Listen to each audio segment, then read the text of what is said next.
Marami nga sana mga idol ang nag-expect na hindi magiging contender ang Boston Celtics ngayong season at babagsak sila sa standings ng Eastern Conference matapos ang pagkawala at hindi dito paglalaro ni Jason Tatum dahil sa injury nito.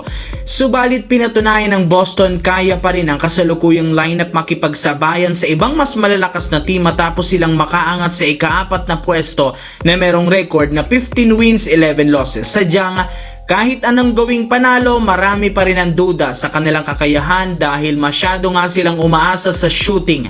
May ilang mga nakapansin na sa tuwing nagkakaroon ng mainit na shooting ang kanilang mga players, nagagawa nilang makasabay at manalo laban sa mas malalakas na contender. Ngunit kapag naging maalat ay natatalo at bigla-bigla na lamang silang natatambakan ng kahit anong gawin o kahit ang kanilang makalaban ay hindi naman kilalang kupunan. As of now, kailangan pa rin ang team na ito si Jason Tatum. Samantala, isa ang lineup ngayon ng Los Angeles Lakers sa mga maituturing na championship contender ngayong season sa maaga nilang pag-angat sa Western Conference. Pero sa kabila niyan, may ilang mga analysts pa rin ang duda na kakayanin nilang makakuha ng titulo. Maging ang mismong owner na si Mark Walter, wala rin namang tiwala sa kasalukuyang lineup. Sa katunayan, isa na nga ito sa mismong dahilan na bakit gusto pa rin ng front office na makuha si Giannis Antetokounmpo sa Milwaukee Bucks.